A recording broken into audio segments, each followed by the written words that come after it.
Musani ukuzama ukusilawula ka-TikTok ukuthi asingagqokini asingayenzi ini emakhanda ethu. Wena njengosifiso okuhle Madondo uyagunda ekhanda, uyawenza ikhathi, wenza yonke into ofuna ukuyenza bese ungenza i-content ngoba vele you are sleeping, usabhizi ucontrolana nabantu ku-TikTok, uzama ukuba control enforce ama-thoughts wakho kubona. Ngeke size singawafaka ama-wave, ngeke size singafaka igqoko, ngeke kuze decide wena ukuthi ngiwoke noma ngikho woke. Ngasho ngathi uma ungena kuleli page khohlwa ukuthi iqhoma zami zinjani, khohlwa ukuthi ibazi zami zinjani. Wena bheka lokho okufanele ukuthi ukulalele okuyi-information.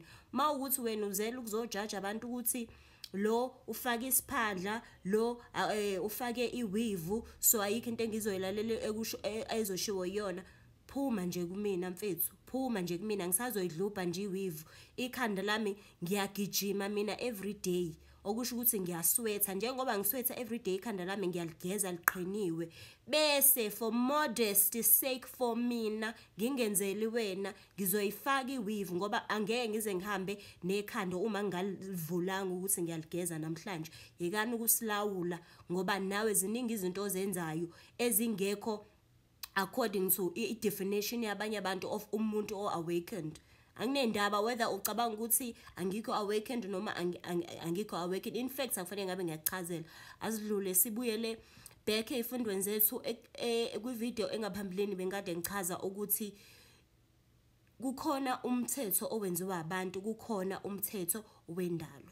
Umthetho wendalo ke wonke uthi wonke umuntu unelungelo noma i-right elinganayo efanayo. Lokho kusho ukuthi mangabe ngiziqonda ukuthi mina ngubani, ngiyazi ukuthi ngixhumene, ngihlobene nabo bonke nakho konke. Ila kuphela khona ukubukela abantu phansi ngoba wena ufundile, wena unale qualification, wena uhamba ngale monto, uyaphuma ekujajeni abantu uzicabanga ukuthi ungcono ngoba sonke njengoba sikhona la emhlabeni sidalwe sanikezwa amalungelo afanayo, okuyilungelo lempilo, okuyilungelo lokuthi mangabe senza izinto sikhethe, sibe ne-free will, lento yokuzikhethela ukuthi ngenzani ngesikhathi sami, ungalawulwa, ungabi yisigqila. Lokhu ke abantu abangakuqondi ukuthi thina sonke sihlobene kanjani nokuthi sonke sinelungelo elifanayo.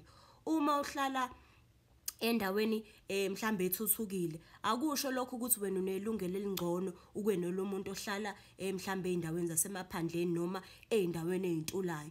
Lokho akusho ukuthi wena njengomuntu ozalelwe emndenini othize wena unelungelo elingcono noma elingaphezulu ukwenalo omunye umuntu. Sonke sizalwe sinamalungelo afanayo, futhi lamalungelo esiwanikeziwe umdali wethu sonke njengoba sikhona la.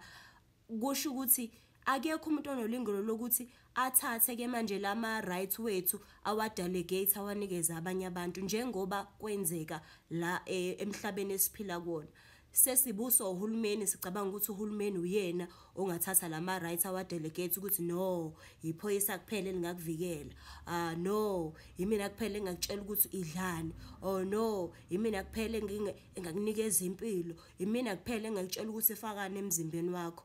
Akekho umuntu onikezwe ilungelo lokuthi abe umuntu odelegate ama-rights noma wasuse leyo ma-rights abanye abantu ngokuthanda kwakhe njengoba sesenza-ke. Singena lana-ke kwi-enslavement sabantu ngoba okokuqala nje abantu bangawumbuza ukuthi yini ilungelo lakho njengomuntu ukhona la, abantu abazi. Umuntu mawubuza ilungelo uzokutshela ngelungelo ukuthi mina nginelungelo kwi-education nokuyinto oyifundiswa uhulumeni leyo.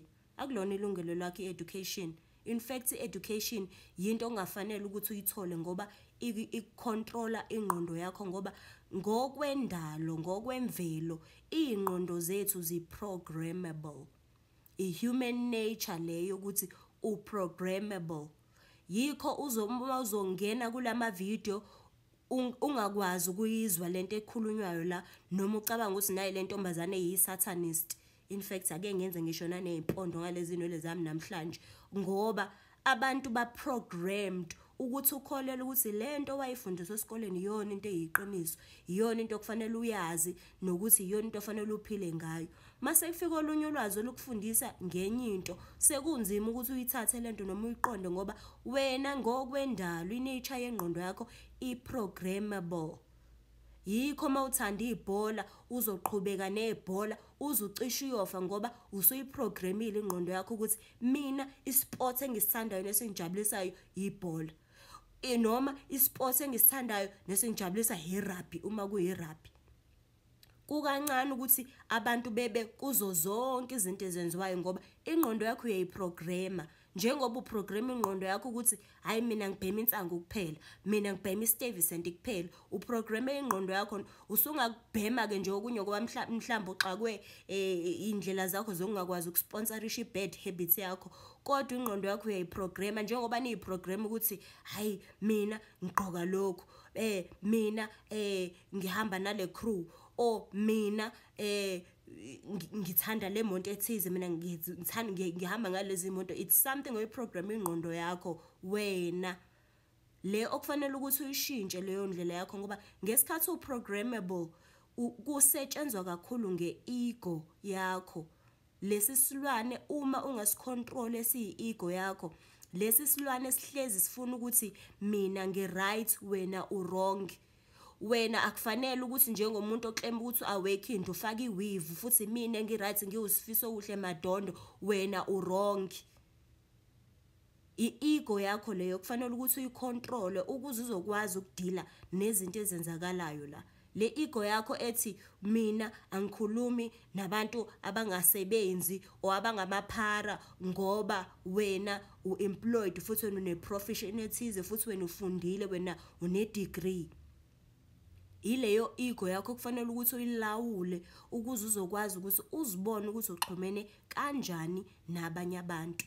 Yila esesizongena khona ke ngizothi nje fahla ngoba ngeke ngayithinta le topic ukuthi njengoba thina sinikezwe amalungelo ngokwendalo yethu noma ngumdali, lama rights wethu asethathwa ke anikezwa uhulumeni, lamandla lawa okulawula abantu asenikezwe i-corporation ebizwa nge-government ukuze izokwazi ukuthi ilawula abantu, ithathe ama-rights wabantu iwadelegate kubantu abathize, banikeze amandla njengoba nenza ama-political parties, ama-institutions, amakliniki, ama-banking systems. Yizo zonke lezo zinye izinto esezithathe izinto esizinikeziwe ngumdali baziclaim ukuthi no, wena ngeke uzokwazi ukuthi usurvive ungenayo insurance ngoba manje ngesikhathi ungenayo insurance uma sekwenzeka into embi ngithini esikhona ukuzokuvikela. Kususwa kuwe the inherent rights owayinikezwe umdali wokwazi ukuthi uzivikele usebenzisa amandla akho, kodwa ke vele kuzongena ngapha kuphume ngala ngoba kusalele ebantwini abaningi. Anikakezwe ukuthi kahle sikhuluma ngani la masikhuluma ngelungelo esinikezwe umdali elilinganayo. Yonke into ekwazi ukuthi yenziwe omunye umuntu nawe uyakwazi ukuyenza. Yonke into eyazi ukuthi yenziwe umdali nawe uyakwazi ukuyenza. Yikho nizothi hayi uyabheda nje lo ngoba hayi akazi ukuthi ukhuluma ngani ngizeba kanjani kabi la emhlabeni, sidinga imali thina la emhlabeni. Awudingi imali la emhlabeni, into oyidingayo ukuqonda lamandla wakho wanikezwe umdali ngesikhathi uzalwa ukuze uzokwazi ukulawula ireality yakho nangendlela experience ngayo impilo yakho la emhlabeni.